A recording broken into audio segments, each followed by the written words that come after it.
esta parte del simposio. Lo importante acá, y era el objetivo que hemos recalcado, era la integralidad. Creo que aquí sí que aplica esto y es bien importante. De hecho, son tres mensajes muy claros. Esto es más una reflexión y una introducción a abrebocas para lo que viene la parte de radiología y endoscopia. Y me acuerdo que alguien me dijo, y volvemos a hablar de quistes, ¿será que sí es necesario? ¿Ha cambiado algo? Y casualmente la semana pasada, lo comentaba hoy en la mañana con uno de los colegas, llega una niña de 22 años, incidentalmente, eso es historia real, las cuento así, incidentalmente le encuentra una lesión quística en el páncreas, le hacen una tomografía, la leen inicial pareciese como una IPM de rama lateral, le dicen a la paciente que eso es un riesgo de una tumor de páncreas, lo cual la llevan a una cirugía, le hacen una resección pancreática central. El diagnóstico histológico posterior es un seroso del páncreas, ahí van dos mensajes, y la paciente llega en helicóptero al hospital, sangrando en malas condiciones, y claro, fístula pancreática, estatonecrosis, sangrado, la paciente al día de hoy está bien, y eso fue la semana pasada, y cómo son las cosas de la vida, me dio como la reflexión a esto para los mensajes que vienen a continuación.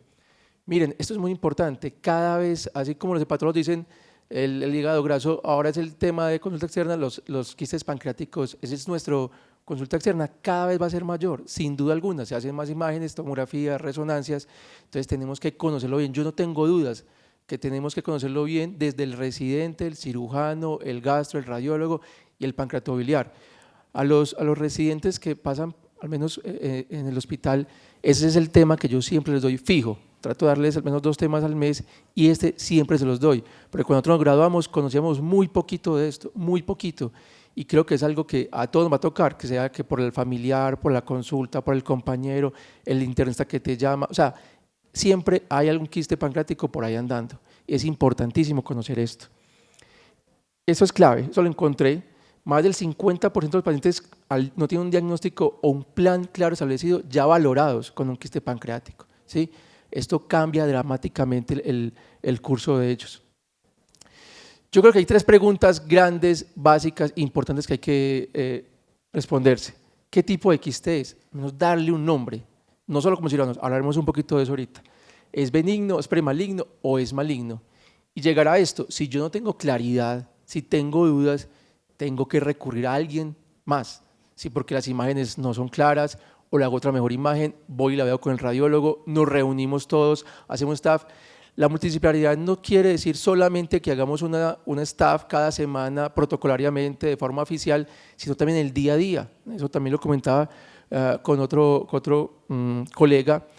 Yo creo que todos lo hacemos de una forma u otra, ¿sí? Casi uno va diariamente o de forma intermitente donde los radiólogos a ver las imágenes, no porque uno no crea en otras partes, sino porque hay definitivamente que hay casos que son difíciles y hay personas, radiólogos, la radiología es también, así sea, no con ecografía, tomografía o resonancia, radiólogo dependiente, yo no tengo dudas de eso, ¿sí? O sea, hay personas que definitivamente saben más en ciertos temas de radiología corporal.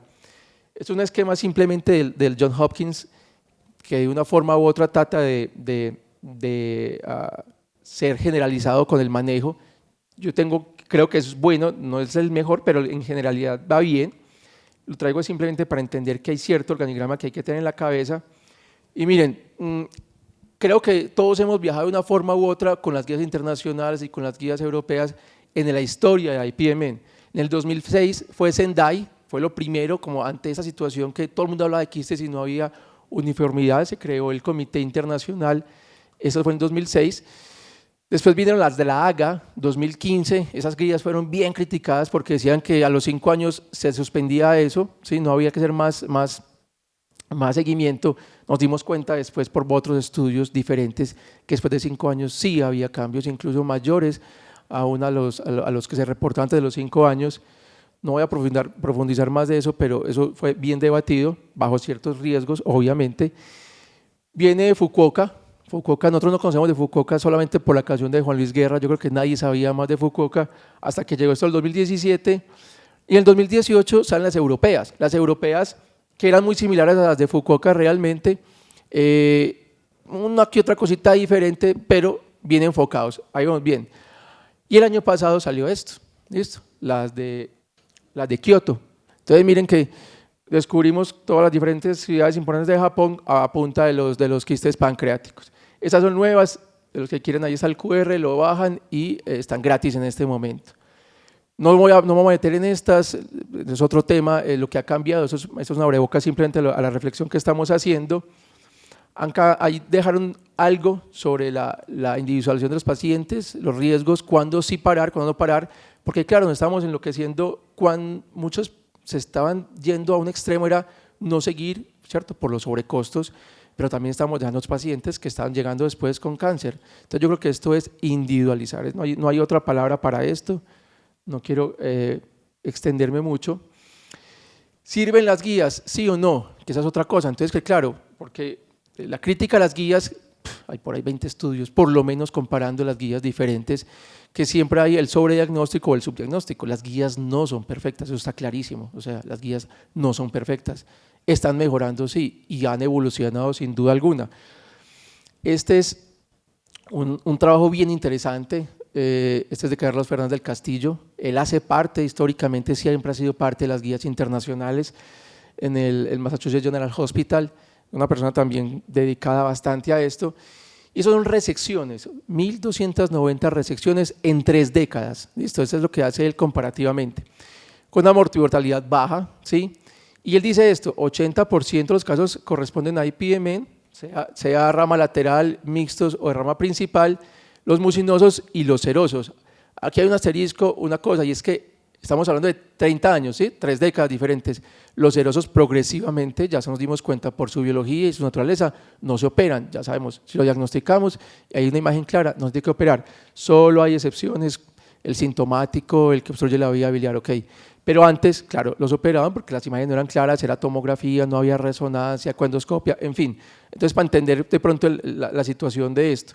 Y miren también esto, la concordancia con el diagnóstico histopatológico preoperatorio al final aumentó significativamente, empezó en un 45-68, ahora llegó en 80, y ellos que tienen el acceso al análisis molecular práctico, porque en teoría ahí siempre hay mucho trabajo de eso, pero el práctico llegan hasta el 91%. Entonces las guías sí sirven, sin duda, o sea, hemos avanzado, hemos mejorado en pro de los pacientes definitivamente.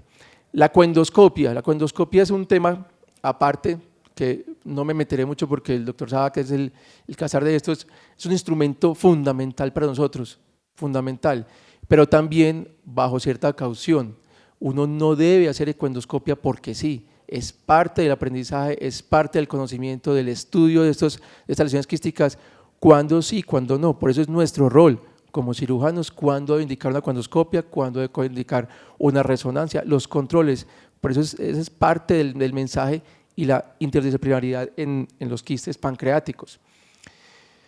Y miren esto, eso es un punto bien importante, cirugías por enfermedad benigna, antes era un 37%, la última década ya se bajó al 16%. Esto es un punto que quería, es un artículo reciente y muestra cómo las guías, que son bien criticadas por algunos, muy avaladas por otros, pues sí nos han servido. La siguiente diapositiva es a lo mismo, a lo que estamos acá, ¿por qué es tan importante esto? Es un artículo del 2024, también de Fernández del Castillo. Ellos hablan esencialmente de que ya hay al día de hoy como 9 o 10 artículos sobre la reunión multidisciplinaria, cómo hacerlas, por qué son importantes. Siempre mencionan las mismas especialidades, obviamente el gastro, endoscopista, el radiólogo corporal, el patólogo, también importante, y el cirujano o el cirujano HPV o cirujano oncólogo, ¿sí? Esto está demostrado, esto no es carreta, o sea, la multidisciplinaridad y la disciplinaridad en los quistes pancreáticos es fundamental. Miren qué interesante, un estudio, una cohorte de este estudio, antes del manejo multidisciplinario, solo 21% de los pacientes estaban con las guías, después de la reunión el 97%, reunión en general, o sea, hablo de un protocolo de reunirse, ya sea forma presencial, virtual, local, regional. Yo creo que eso nos pega a nosotros. Así estemos muchos en un centro de alta complejidad, nosotros podemos brindarles apoyos a otras personas. apoyo a pacientes a pacientes y a cirujanos que están de pronto en otra parte. Podemos hacer esas charlas o esas reuniones virtuales, mirar lo hacemos, miramos las imágenes y aportamos, listo. Es entender el concepto de una reunión multidisciplinaria, no solo en nuestro hospital, no solo para nuestro hospital, también para otras partes. Esto es la conclusión de esto, entonces el segundo mensaje: las guías sirven, aprenderlas, conocerlas, compartirlas, somos muchos. Segundo es la interdisciplinariedad. Y bueno, entonces queda esta dudita, para tener este abrebocas al radiólogo y al gastroenterólogo, es ¿qué viene entonces para nosotros? ¿Qué más va a pasar? ¿Seguimos esperando otras guías? ¿Qué viene en los próximos años? Seguramente muchos saben, y es esto: la inteligencia artificial. Me puse a buscar qué hay inteligencia artificial. Interesante, en los últimos 5 años hay 31 estudios de quistes. Estamos hablando de inteligencia artificial, solo quistes. De hecho, este estudio acá, que es el último, es del 2025, es de este año, hablaba que hay 31 artículos. Esos se basan esencialmente en lo que es el machine learning y el deep learning. El deep learning siendo un poquito más específico, los que les ha gustado un poquito la inteligencia artificial. El machine learning es como lo global, el deep learning es parte de el machine learning, pero todo esto en pro de qué se puede hacer por los quistes pancreáticos. Aquí no estamos hablando de adenocarcinoma ni otras lesiones, no, solamente quistes pancreáticos. Esto va en pañales, digámoslo así, en palabras mayores, porque la gran mayoría de los artículos van en los modelos de predicción diagnóstica, ¿sí? Todavía yo creo que todos quisiéramos esto. ¿A qué sí hay que operarlos? ¿Cuáles hay que operar? ¿Cuáles son los que tienen más riesgo de malignidad? Que ese es todavía el coco para nosotros, porque si somos sinceros, cuando hacemos la endoscopia, le tomamos el ACE no nos está diciendo nada. El ACE nos está diciendo si es mucinoso o no es mucinoso, pero de malignidad no nos dice absolutamente nada. Por eso cuando hablamos de biología molecular, del GNAS y el CARAS, que eso también es otra cosa, eso sí nos aportaría, a eso va lo que queremos. Entonces buscamos seguramente con la inteligencia artificial, y como lo hablaba con Cristian hoy un poquito, siendo la inteligencia artificial una herramienta más para el diagnóstico de los pacientes, pero seguimos siendo nosotros como cirujanos, seres humanos, el eje central de todo esto, es entender que la inteligencia artificial va a llegar, que va a ser aplicable para nosotros y que seguramente nos apoyará muchísimo en el diagnóstico y en el manejo posterior de estos pacientes. Sin duda, la gran mayoría son retrospectivos, ¿sí? Son difíciles encontrar todavía estudios prospectivos, y el otro pero a este ejercicio que se está haciendo, que se los adelanto, la gran mayoría vienen de Estados Unidos y otra gran mayoría de China. Impresionante los artículos que están haciendo ellos, dándole muy duro a esto.